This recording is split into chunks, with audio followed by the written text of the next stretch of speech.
Hey everyone, welcome to another episode of Advocacy Hour. Happy Women's History Month. Happy Whoop, Women's whoop. History Month, Rebecca. Yes, we're celebrating Happy women. Women's History Talking Month. about Yes, absolutely. We should be celebrated. We're making history also, which I think that's right. we should think about the future, not just the past. This month, we are talking about a lot of things regarding reproductive justice, and it's so important. And I know Rebecca and I were both moms. We've both, done the thing, but Yep. we're huge advocates for reproductive justice. Yes, you're going to hear both of Yes. our stories. And we have a really great guest today. Her name is Asha Daya. She's the board chair of RCRC. She's going to be joining us a little bit later. But I want to talk about the difference between reproductive justice and just abortion access. That's not what it means. I think when people hear reproductive justice, they think that you're trying to rebrand just getting an abortion, and that's not what it is.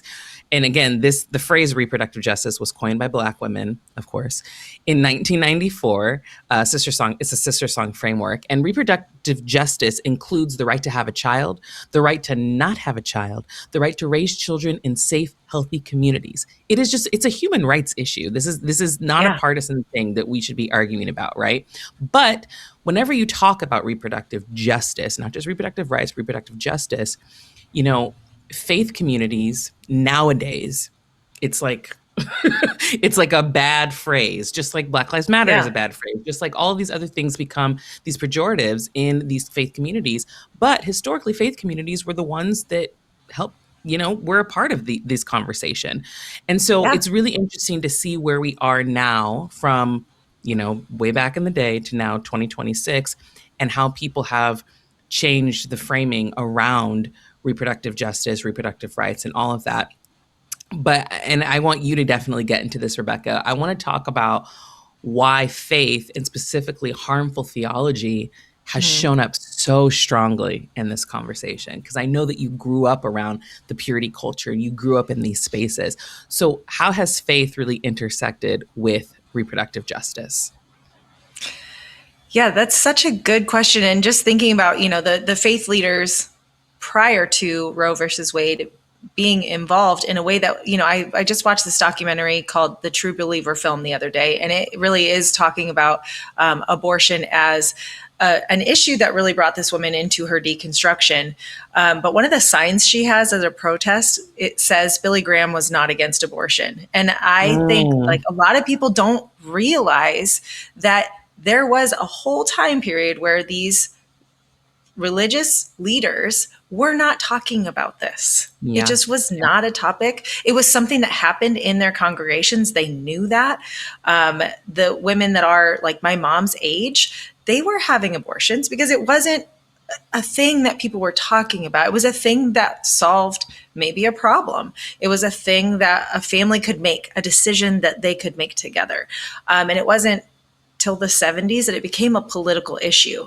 And for me, growing up in this space, I think about this story a lot because it was so hard hitting to me as a 16-year-old. So I was a little bit difficult as a teenager. I was definitely rebellious and my parents could not control me. And so we had to go to family therapy. And in one of these family therapy sessions, I think we only did 2 of them, so it didn't last very long. The topic of abortion came up. So I was 16. I was in the thick of the purity, movement in white evangelicalism, in the thick of it. And I remember being in that therapy session, and I do not know how the topic of abortion came up. Couldn't tell you, but it did. And my dad was like, talking about how horrible it is and how it should never happen and how women are terrible and blah, blah, blah. And I was like, I think it should be legal. And my dad lost his mind, and he could not understand how me obviously I was 16. I didn't know anything. So I was very much written off, but it was a huge argument. And he was like, I can't believe that you would support this. And meanwhile, like we're in a family therapy session having this argument. And I just could never wrap my mind around how this was a political topic.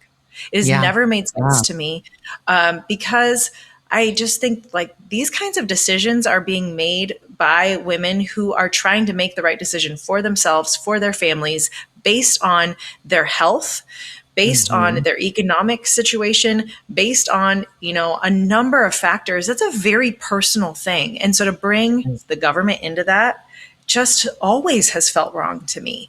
Yeah. So I don't think I ever really like fell in line with that way of thinking. Although I was like, God, how do I get myself in line with this? Because apparently I'm supposed to, if I Mm, am, a conservative, yeah. right wing Republican Christian, I Yeah. should be on that side of things. And I just never could get there. Yeah. So Yeah. I love that we're talking about this because, yeah, It's such an I know important it's impacted. conversation.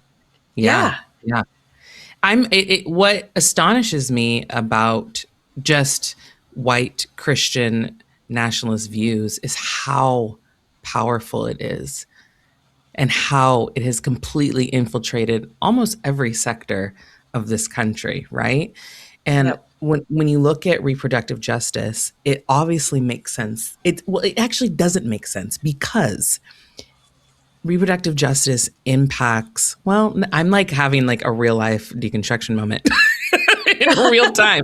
Because, okay, so here's my thing: abortion affects more people in lower income statuses and minorities, right? But it's very Yeah. interesting that they claim to care about abortion because they do not care about Black and brown people. You know what I'm saying? Yeah. So, like, I always want to ask, like, if you care about abortion, then why aren't you making life easier for Black and brown people so that they won't make that choice? Because, as you said, there's so many factors when it comes to having an abortion and making that decision. It's not just, again, I just want to wake up and don't have a baby. There's the economic Right. factors, there's the healthcare access, there's the fear.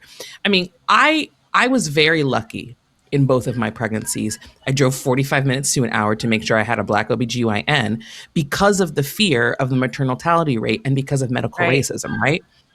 That Yep. is one of the main reasons why many Black women end up getting abortions, is because of economic status and because of fear of medical racism.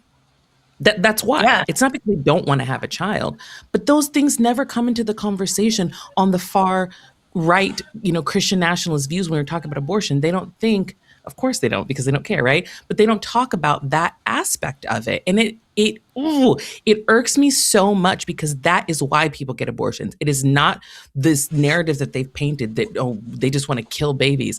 No, we don't want to kill babies. We don't want to kill babies. That's not what this is No. about. This is about, do I want to bring a child into the world that you are creating? That's what this Right. is about, That is what this is about. And yeah, it's mind boggling to me the way that the propaganda has really developed over time and the way we see, and it is so many, if you look at, yeah, you'll see like white men there and stuff. And I know Tim has talked about his time in that pro-life movement. You'll see Mhm. that, but primarily it is middle-aged white women. And they Mm. have been fed this idea that they are being heroes. They are saving the lives of all of these babies, and there is no room for an alternative perspective. There's no room for this to not be a binary conversation, because in their Mm. mind there is only one answer, and Yeah. it does not take into account all of the things that you just said. The Hmm. economic parts, the maternal care issue, that is a real issue, and I'm so glad that is starting to become more of a topic of Yeah. conversation over this last year, especially because it's a real issue and it is a part of this conversation. Yeah. Yeah. I honestly like hearing you read the definition of reproductive justice in the beginning of this conversation. I think hopefully people will sit with that for a minute, because who wouldn't want the ability to have the choice to bring a child into a safe environment? Like, that's what we're talking about, raising a Yeah. family in a place that feels Yeah. good to raise your family. Yeah. It That's does. what I That's want. what you I know want. that's what you want. Right. That's what Who we all doesn't want. want that? And it's so interesting because my first child was born in 2020 and then my second child was born in 2024. And obviously, when I was pregnant with Sienna, like everything was all hunky dory in 2019. And we go into this pandemic. And I'm sorry, it's been downhill ever since. And so when we decided that we wanted to have another child, it really did take a lot of conversation. And, we're a 2-income household. We have a house, we're doing fine. But it's really the outside problems that I'm like, God, do I want to bring another child into this world? Now, I'm so glad that I did, because Kira is just, oh my goodness, she's perfect. And her and Sienna are so great. And I love that they have siblings. But it's a lot to consider, bringing children into the environment that specifically now this administration has created and even made worse. I my pregnancies, again, I'm very, very lucky that I had the experience that I had, that I had the support that I have. And I know a lot of people don't get that, but I'd love to know a little bit about you, since you have one more than I do. What was your journey in terms of reproductive justice and giving birth, and being a single mom also, because I know that that also is a factor for some people when they do make the choice to have an abortion. They get abandoned, they don't have a partner, or they got pregnant not by choice. So I'm just curious what your experience was on that side of things. Yeah, and this does definitely tie into the purity culture topics as well too. Growing up in the church like I did in the evangelical church, when I found myself pregnant at 21, which there are a lot of things that led to all of that, I was in a very abusive relationship. Like, and I could get into all the details, I will not, but it was important for my own personal safety that I left that. And I was already pregnant by the time that I left that. I literally really believed in my heart of hearts that I was going to be with this person. And when I found out I was pregnant, I was like, oh, I can't raise a child in this kind of environment. And so I separated myself from that person. Now, at that point, I was like, do I have to have this baby? And the answer was yes, because I was brought up in this environment where there was no other choice. So I was sitting there at 21 years old knowing that I have to have this baby. I don't have a choice about that. And so I did. I had my son when I was 22. He's now 23, which is crazy because he's older than I was when I had him, and I cannot imagine him having a child at this particular moment in time. So that just reminds me what a baby I was, right? I was not a fully developed adult person in my head. My son did a lot to raise me also. But I had, I had my mom there, but I didn't have the church. I didn't have these people who I thought, because I did the right thing, I did the thing. I did what they said I should do if I ever found myself in that decision. I did that. And they were nowhere to be found. And, I've often talked about the, women, the number of women who have an abortion in the church is equal to the number of women not in the church who have abortions. There's no difference. It might be very, very, it's basically the same. So it's not like Christians are having less abortions than non-Christians. That's just categorically false. Right. So the difference between me and somebody in my church who had an abortion, and my sin was on the outside. That's the difference. That's how I've always kind of talked about it. And so it made it easy for people to not talk to me, to kind of shun me, right? But that highlights one of the greatest issues about this problem, this conversation that we're having, is that what about the care for the woman who decides to follow through and actually let that pregnancy turn into a child being born? Then what? Right. And so I was lucky I had my mom who was willing to, make sure I had a place to live and all of these things. I moved to California with her. My second child, I was married by then, had her. That was a very different experience because my first, I was a single mom. But my third, and I have 3 children with 3 different biological contributors because I learned to leave men that were abusive to me. And yes, I had a bad picker.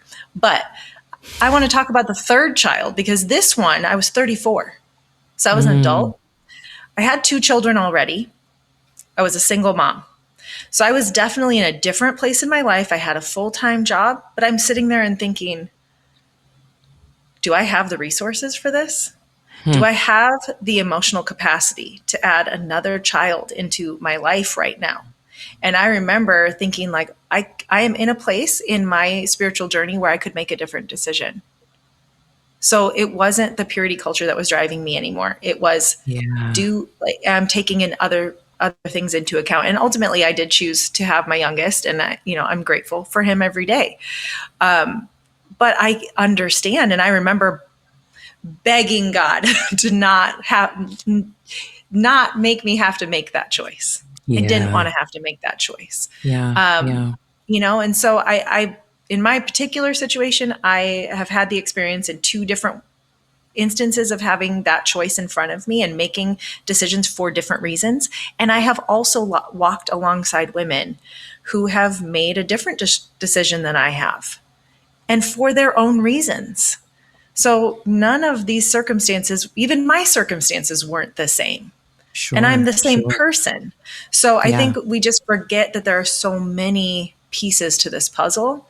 yeah, And when there is no care externally, when people say they're pro-life, but they're not supporting the life of the mother and the children and healthcare and all of these things, then you're not really pro-life, because life you're not. extends. I mean, we're still here. My sons are Yeah, still alive. Like, we're yeah, still, and thankfully, I have a partner now, and that's a different situation. But where were they? That's yeah, always what I want to know. Where were they? And why did yeah. they think they didn't have to show The up? lack of community in those situations and instead choosing to shame and isolate is Yeah. really that is actually what's shameful. You know what I mean? That is what's Yes. shameful. That is what is shameful. Yes.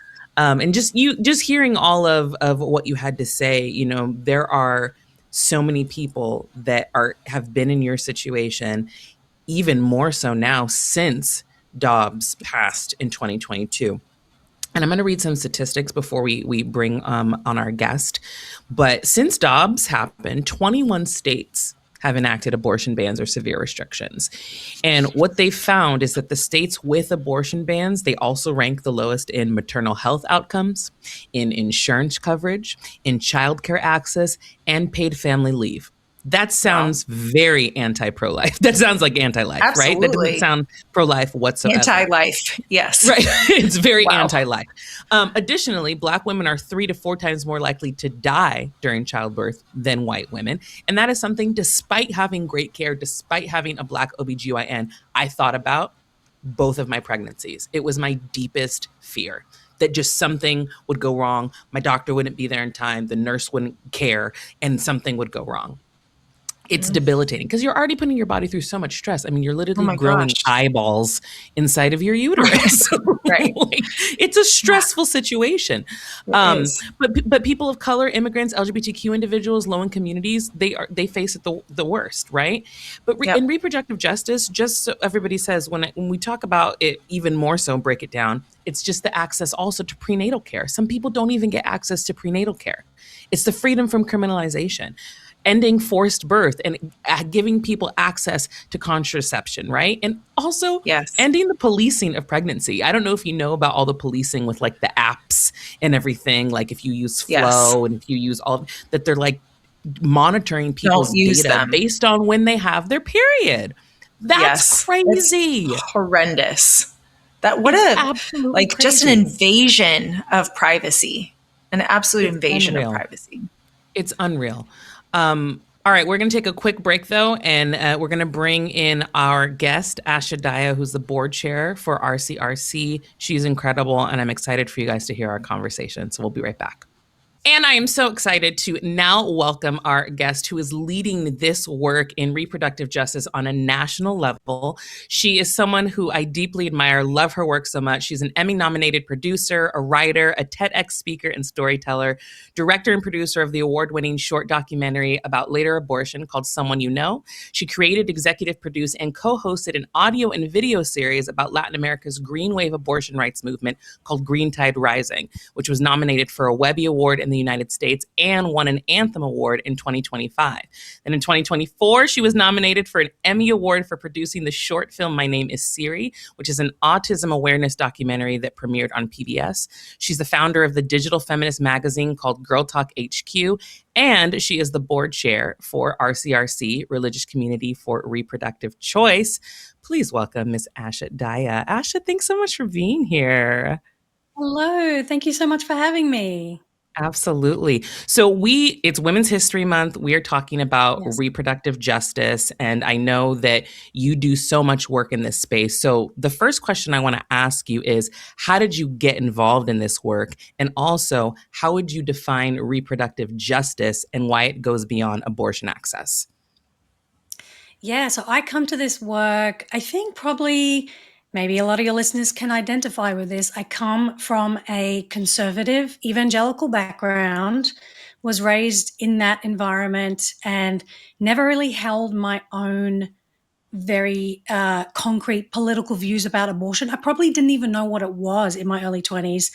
But then when I moved to the United States from Australia, where I'm originally from, I very quickly learned that to be quote unquote Christian in America and, conservative meant to be against equal marriage and against abortion. And so I was very steeped in this ideology, and I just kind of went along with it without ever thinking deeply or doing any research. And then eventually I ended up leaving that church. And I remember hearing a lot of stories about, like it's one thing to hear messages from the pulpit and from the preachers and the pastors and the leaders. And then you go behind the curtain and you hear the real stories about how many women were actually getting abortions, how many people were experiencing pregnancy complications and needed abortion care for miscarriages and things like that. And there's a lot of other, very negative gender messages that I remember hearing and ingesting. And so when I ended up leaving that church, when I turned 30, I worked in media. I've worked in TV for a long time, and I started forming different friendship groups and learning about feminism away from the conservative evangelical indoctrination, and started realizing, oh, these are the values that I actually hold dear, that we should all have bodily autonomy. We should all have equality. And yes, there have been disadvantages toward women and people of color throughout history, and we need to address this. And so I kind of thought, well, I've been working in entertainment and pop culture for a long time, and I really felt motivated to use that experience to talk about meaningful issues like women's rights, gender equality, and reproductive freedom. And so I kind of brought those two experiences together, and here I am today working on projects that I feel are essential to democracy today, and just really bring me a lot of meaning, especially as I am a mother today, and I feel like it's more important than ever to talk about it. Wow. Wow, I love that. I love how you brought all of that together into something you're so passionate about, clearly. Going off of that, then, how do you feel, or what do you think about faith communities and how they fit into that reproductive justice movement now that you've been in this world? Yeah. And I'll just answer the end of Malynda's question too. You said, what does reproductive justice mean? And I think I was always very cognizant about the reproductive rights movement and Roe v. Wade and fighting for birth control and abortion rights. But when I learned about reproductive justice, which was a movement started by Black women in the early 90s, they formed a coalition and started a movement because they felt their experiences and other minorities were excluded from the mainstream reproductive rights movement. And theirs was a very justice-focused framework. And so the reproductive justice framework is simply the right to have kids and not to have kids and raise your family and live in safety. And so that's where you start to see the justice issues come in, like, do you have access to healthcare? Do you have access to clean drinking water? And what is your proximity to the justice system, and how does that work? And so when I think about why faith communities and why this is important to faith communities, because people who go to church have abortions and need abortions. And even beyond that, when you look at data, like there have been studies done by Lifeway Research, which is a Christian organization. They have surveyed people, and they have found a large number of religious people will have abortions, but they don't talk about it. And so that's where the breakdown is for me. Like, why aren't we talking about it? How do we talk about it? What are the means of communication and media and messaging that we need to kind of take back ownership of so that we can share our stories? And that's one of the reasons I'm a filmmaker. But also, I also want to point out, and this is something that I'm incorporating in my projects, this country, the United States, and other countries, but the United States has a very long history of religious leaders and religious people supporting abortion access. And if you look up the clergy consultation service on abortion, which started in the late 60s by Protestant ministers, Catholic priests, and Jewish rabbis who saw the landscape of what it looked like when you don't have abortion access, women dying and women choosing very unsafe methods, being taken advantage of by people, they decided to deliberately defy the law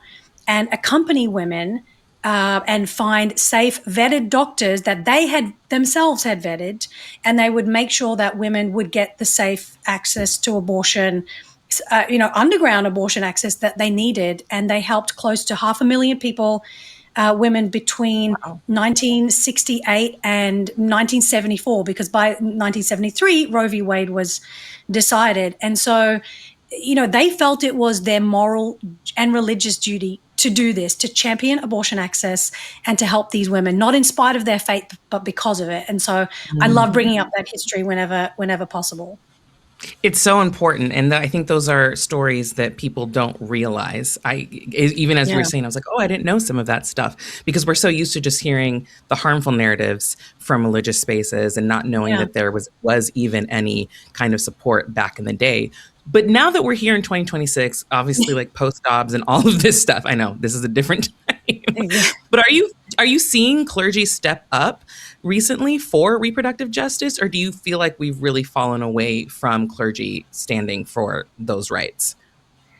I think we're seeing it in a different way, right? Like we're seeing clergy responding, certain clergy, not all, but there are certain clergy who are rising to the moment, because it's not just abortion rights, it's also immigration rights that are under attack. We're seeing ministers and religious people putting their bodies on the line for the sake of their congregations and all people.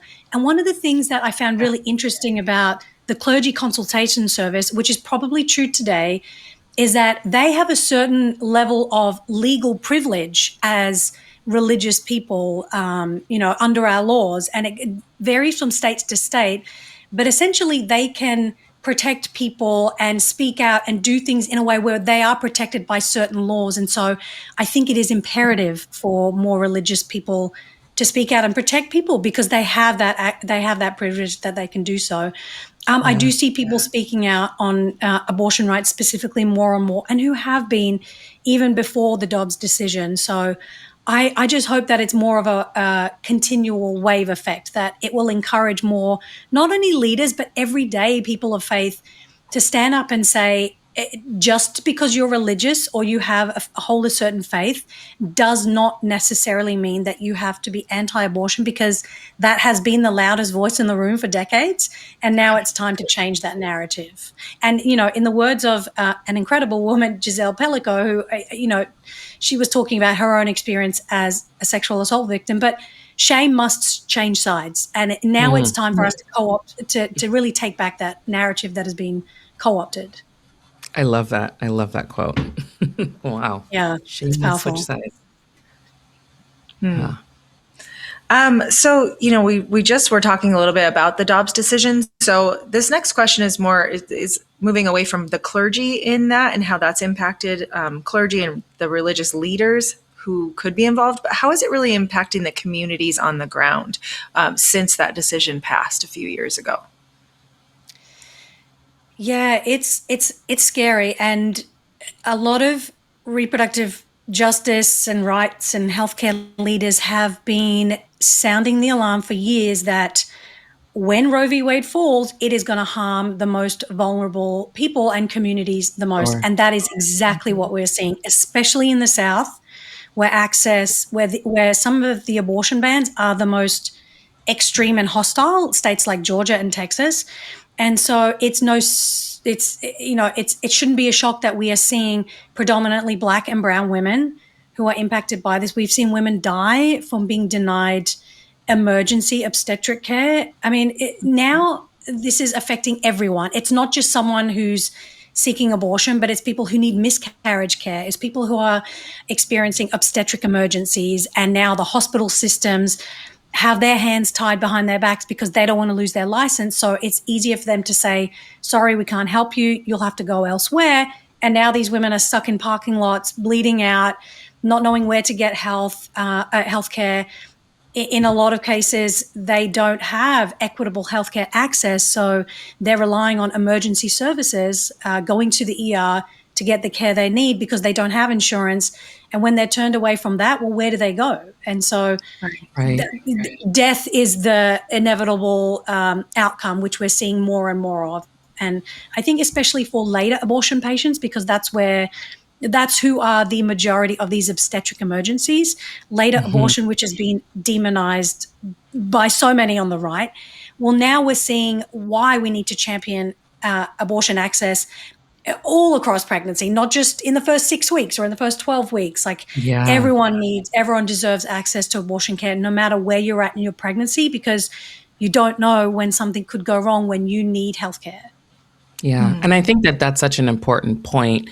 You see a lot of the I guess pushback against abortion from people specifically on the right is that the Democrats want to, kill babies when they're 9 months in the womb. Yeah. And I think that's such a ridiculous statement, because if a baby has gone that long into term, that family was expecting to have that child. Yeah. They're not waking up at 9 months in and deciding, you know what, I don't want to do this anymore. Like, that's just that's nonsensical, right? And I know that the percentage of late term abortion is so minuscule in the grand scheme of things, but when there is harm caused to a body, when something could happen to the baby, you have to know that it's not going to be an illegal decision, unfortunately, if you have to go that route. And that's the thing that has always bothered me about that argument, is because there are situations where people have needed abortion care in that instance and they haven't been able to get it. And that's why I'm emphatically for abortion care, but also even just from the maternal mortality rate, being a Black woman, knowing how it affects my community even more so. I think people don't understand that it varies, the decision. And it's a complicated decision. It's not something easy. I don't know anybody that has had an abortion that is it's been this easy wake up the next day and decide to do it. It is a very heartbreaking, heart-wrenching decision to make that impacts you forever. It's not just like, okay, great, I'm gonna get an abortion and go about my life. I know people that have had abortions years ago and it still affects them, but they had to do it for a health reason. Right. And nobody takes the mental health aspect into making that decision into account either. I can go on a rant about this for a while because I'm very, very passionate about it. And I know you are too, which is why you do the work that you do. But because we, as you said, clergy is showing up a little bit differently because there's so many things, unfortunately, that we need to be fighting for right now. But when it comes to churches and even synagogues, mosques, or just other communities, what are some steps that they can take to become supportive allies when it is in regards to reproductive justice? I think the first step is talking to people in your community. Like, what are the things that are affecting them? Because 9 times out of 10, or maybe I should just say 10 times out of 10, abortion doesn't happen in a vacuum. It is connected to so many other issues in your life. And I think our political narratives often try to make it out like it's this distant thing that happens on its own, but it is connected to how we access healthcare, our financial situation, whether we're raising our families in safe communities, education, or so many things. And so I think talking to the people in your communities, your congregations, your groups, finding out what issues affect them the most. And I think also being open to hearing different perspectives. As leaders, especially as religious leaders, it's so easy, I think, to know, like, to say, this is what we believe, this is what we want to preach or talk about or share. But having an open mind goes so much further than a textbook, or because people's lives are complicated, they're layered. And I think to do that, and a lot of what I am seeing some clergy members do and other religious leaders do, they're holding workshops in their spaces of worship, in their places of faith, to educate people on what is the law in their areas, how can they get benefits, how can they protect people's kids when they're walking to and from school, if they know ISA in the area. So I think that's something that's really encouraging that I see. places, religious entities doing that. They're really utilizing their privileged position in society, right, to protect people, because that is, at least I see, that's what their role in society should be. And so there's so many things that people can do, whether you're a big group or small. There are absolutely things that you can do. And I think having those conversations and sharing education and knowledge is so powerful. And that alone will help so many people. Yeah. You said that people's lives are complicated. And I was thinking earlier in this conversation how, the right especially does a good job of these binary thinking methodologies, right? Mm-hmm. It's good or it's bad. You shouldn't get an abortion. It's just like a two-sided coin. And this is just one more issue where it's on a spectrum, because people's lives are complicated. And there are so many things that impact the need to make this decision, or that this needs to happen. And so, I know we have a lot of our listeners are coming from these spaces of deconstruction where they're rethinking ideas in a new way. And with that comes, a new way of supporting topics. They're thinking new ways of thinking about them. So some of our listeners may be hearing some of this for the first time. Some of them have been hearing it for a long time in different ways. They're trying to figure out what do I do now that I'm in this space of deconstruction, or what do I do now that I consider myself to be more progressive? So, that's my question for you. Are there, what can our listeners do today to support reproductive justice? And in that, are there any specific initiatives or legislation that people can now, currently be in support of or working for? Yeah, I love that question. Well, welcome to people who are, new to this conversation and want to learn, because I'm in that place too. I constantly want to be learning and knowing ways that I can be involved in whatever capacity what you're at. So the first thing I will say is I made a short documentary called Someone You Know, which was about 3 women having to get a later abortion. And there was a whole lot of education that I learned making this film. And the first thing is that later abortion, well, the term late-term abortion is a medically inaccurate term. It was created by the religious right as a propaganda term. So first, it's shifting that language. So it's just part of the whole spectrum of abortion care, or people refer to it as later abortion because it's typically later in the pregnancy. And there are a few main reasons why people need a later abortion. The first is that they find out information at a point in their pregnancy, from typically from 20 weeks onward, that they could not have known before. So for people who've been through a pregnancy, that's when you do the anatomy scan. That's when they measure everything, and they can determine if there are any anomalies. So so the first is they find out information they could not have known in the first 6 weeks, let's say. The second is either because they have a medical issue. And so they may not know that they were pregnant until later. And that happens a lot with young people and people with chronic health issues. And the third reason, which is happening more and more, is that people are pushed later into pregnancy because of abortion bans and laws and restrictions, which make it harder to access abortion earlier on. And a lot of those people would much rather have an abortion earlier on, so that it is a medication abortion, which is the pill. So now that we know that these are the 3 categories, then you start to realize, there's so many different variables that could happen. And one of the women in my film had said, there's so many things that could go wrong in a pregnancy. There's no way one law can account for all of those things. And so for anyone who's been pregnant and given birth, you know that when you go to those appointments, sometimes you're on edge wondering, what are they going to find? What are they going to tell me? What information am I going to get? And so I think it's important. Stressful. It's stressful. And so when people say things like, well, what about abortion in the 7th month? What about in the 8th month? This is something that I've learned from advocates is you know that saying, you answer the question that you want to be asked rather than answering their question.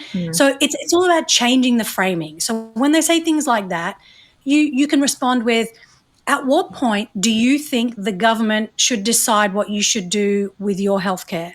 At what point do you invite the government to make decisions about your healthcare on your behalf? And so when you ask them that question, that kind of changes the perspective. Like, what are we talking about here? Oh, we're talking about healthcare, and it's not just abortion; it's anything. Like, if you wouldn't invite the government to make your appointments, although I'd love someone to schedule my appointments, just so no. Just not the government. This is me saying I need a personal assistant.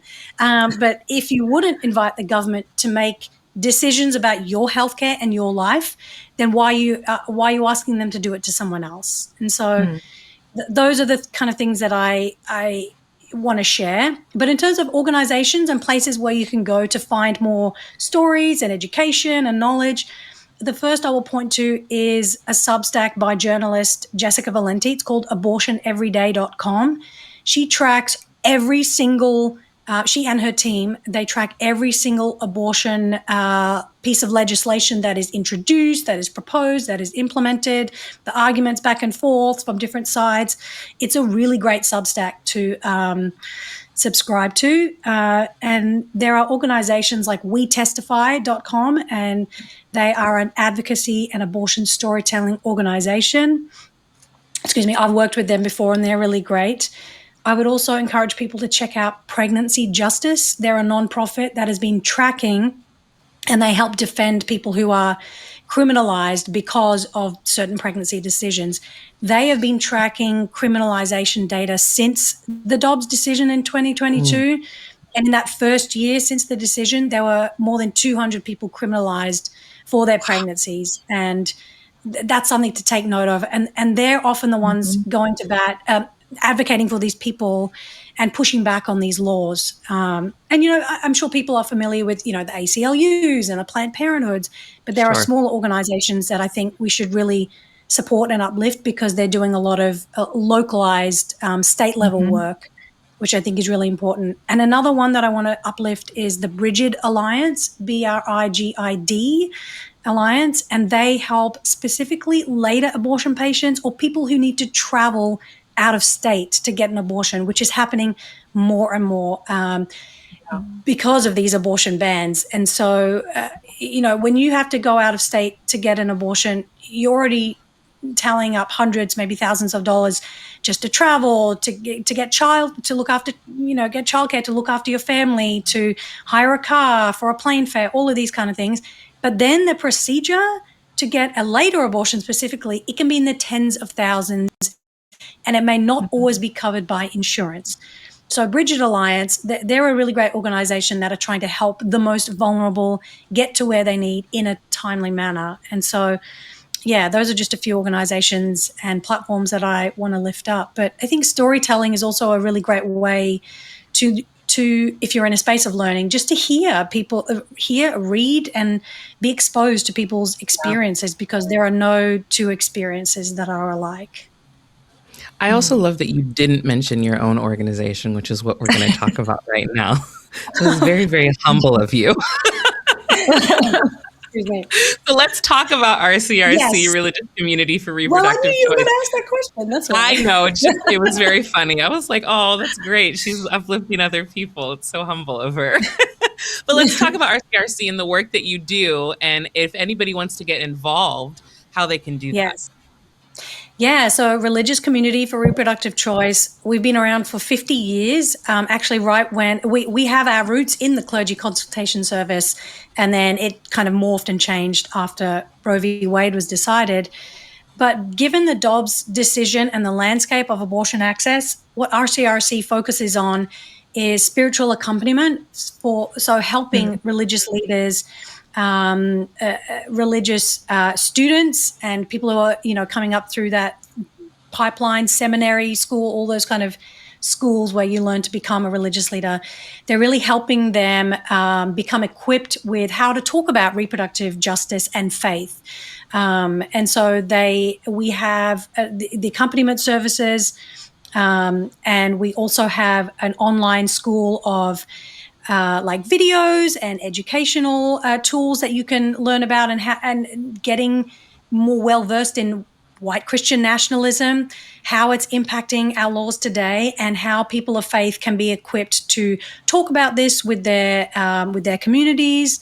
And there's a lot of interfaith dialogue about about, how different faiths view abortion, because we're typically seeing it through a very white heterosexual Christian lens. But there are, this country is a multi-faith country, and there are people who don't hold a religion. And so we need to hear about all different religions. And so RCRC really does that really well. We also do these clinic blessings, which are typically once a year. We go to an independent clinic somewhere in the country where we're invited to bring in a group of multi-faith leaders, and we bless a new abortion clinic, and we invite community members and staff and patients, and just really affirm the work that they're doing. And the point of those clinic blessings is to be a very direct opposition to the religious leaders and voices that they're used to hearing as protesters outside their clinic. So we're here to, we go there to make a stand and say, we are people of faith, and we affirm what you're doing, and what you're doing is holy and sacred. Thank you for the work that you're doing. We work a lot with students in different seminary schools and equipping them with how to talk about reproductive faith. And we also launched a website called Abortions Welcome. So if you just go to abortionswelcome.com, you can find lots of resources. You can find blog posts. You can find information about different faiths and how they view abortion, and different texts. You can read about different people's experiences. You can get tools and resources and links to like funding organizations that help fund people who need to travel for abortions.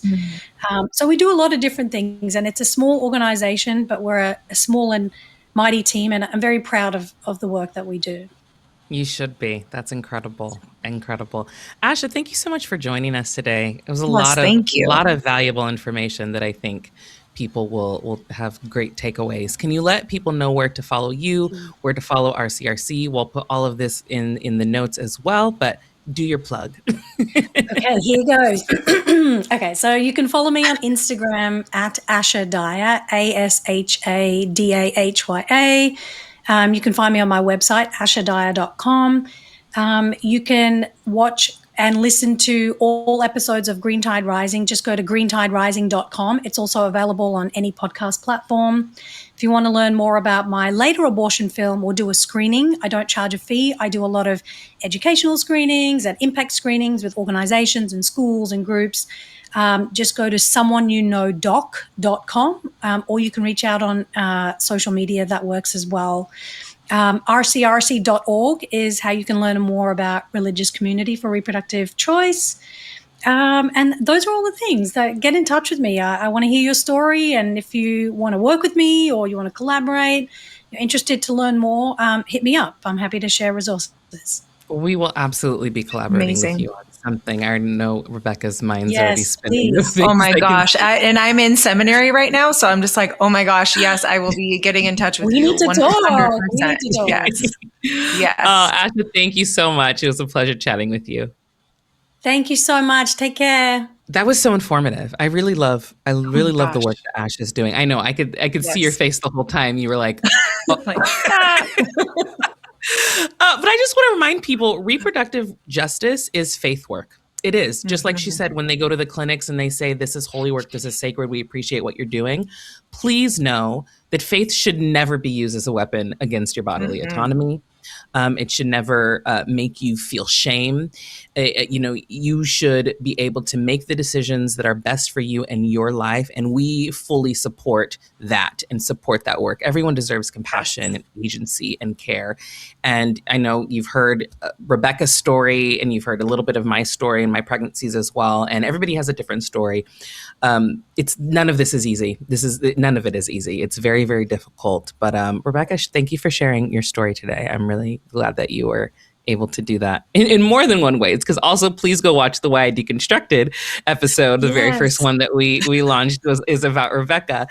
Make sure that you are subscribed, like, comment, do all of the things. We're going to have some stuff on reproductive justice in TNE Action for you to download if you go to TNE Connect. And just thanks for supporting TNE and Advocacy Hour. And we'll see you next time. Thank you. All right. Bye.